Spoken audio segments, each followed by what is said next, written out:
Le journal des journaux, la revue de presse. Le journal des journaux, la revue de presse. La revue de presse de ce matin est un chef-d'œuvre de Marcelin Niébé. Bonjour Marcelin et bienvenue. Bonjour à toi, Séraphin Louaba, et merci de m'accueillir sur ce plateau du JDJ. Sans plus tarder, nous t'écoutons. Mesdames et messieurs, ouvrons donc cette revue de presse avec des faits actuels qui parlent de la douane camerounaise. Recette douanière 1200 milliards de francs CFA attendus de la douane en 2026. C'est donc ainsi que se décline le titre qui barre sa grande une ce matin. Ce rappel du ministre des Finances, Louis-Paul Motazé, à l'occasion du lancement des activités de la Journée internationale de la douane le 19 janvier 2026 à Bafoussam, rime avec responsabilité des personnels de ce secteur stratégique du fixe camerounais. Le membre du gouvernement a martelé que l'atteinte de cet objectif passe obligatoirement par l'intensification de la lutte contre la fraude et la contrebande, le renforcement de la collaboration entre la douane, les forces de l'ordre et la population, et la modernisation des outils de travail. À lire dans les pages 2 à 4 de ce journal.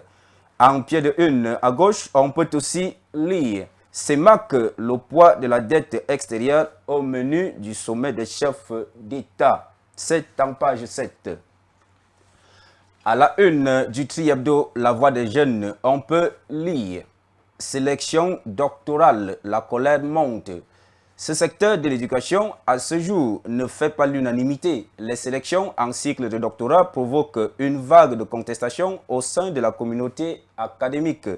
Les diplômés de master et jeunes chercheurs dénoncent des quotas faibles et inadaptés dans l'admission dans ces différentes filières telles que citées. C'est en page 3.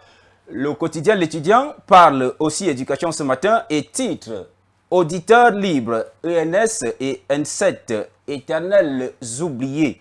Près de 10 000 d'entre eux, bien que formés, peinent à trouver des clarifications officielles sur leur situation professionnelle. Ils dénoncent la non-application des résolutions issues des concertations Minesup-Minfopra de mai 2022. À lire à la page 3 de ce journal.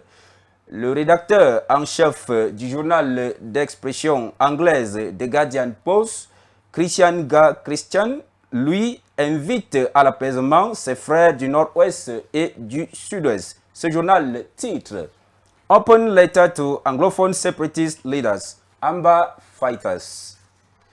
Préparatif de la conférence ministérielle de l'OMC, le PM en inspection. Tel est le titre à la une de Cameroun Tribune ce matin. Pour rappel, en mars prochain, c'est donc en mars prochain, autant pour moi, que cette conférence a lieu. C'est en page 2. C'est donc ici que se referme cette revue des journaux parus en kiosque ce matin. Merci à toi, Séraphin. Merci Marcelin et à très bientôt. Mesdames, Messieurs, c'est tout pour ce matin. Merci de l'avoir suivi, ce journal. Retrouvons-nous demain pour un nouveau numéro du Journal des journaux. Salut à tous.